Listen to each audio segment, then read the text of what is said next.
In May of 2022, Americans once again dealt with the tragedy of a school shooter using assault weapons to kill small children in Uvalde, Texas.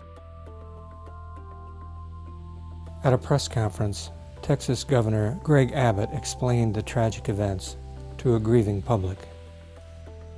The reason it was not worse is because law enforcement officials did what they do. They showed amazing courage by running toward gunfire for the singular purpose of trying to save lives. But as more information came to light, Governor Abbott's explanation was shown to be false. Did they wait too long? There's growing controversy today over what some parents say was a delay in taking down the elementary school shooter. Today we learned that 19 officers stood in the hallway of that school for nearly an hour. Did you know these facts at the time, or were you trying to create a favorable narrative? No, I'm going to fully answer it. Short answer, yes, I was misled. And when I came out here on this stage and told the public what happened, it was a recitation of what people in that room told me. And as everybody has learned, the information that I was given turned out in part to be inaccurate.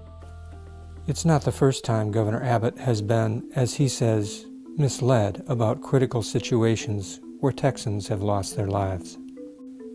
In February of 2021, the Texas electrical grid, known as ERCOT, collapsed during a massive cold weather event, plunging Texans into a deep freeze that may have cost as many as 700 lives. As Texans perished in the cold, the governor explained that he had been once again misinformed by those around him. Before the storm hit, ERCOT repeatedly assured the state and the public that ERCOT was prepared. Those assurances turned out to be false. Thereafter, facing an alert and well-informed Texas media, the governor had no choice but to admit and describe accurately what was happening. We now know that power generators of all sources were not prepared for this severe winter weather. Every source of power that the state of Texas has been compromised. The entire natural gas system from the wellhead to the power plant really just broke down. It's just frozen right now. It's frozen in the pipeline. It's frozen at the rig. It's frozen in the transmission line. So so they are incapable, the natural gas providers are incapable of being able to come up with a gas that feeds into the generators that generate the power that will send power to people's residences there in the Dallas area, as well as our nuclear power facility.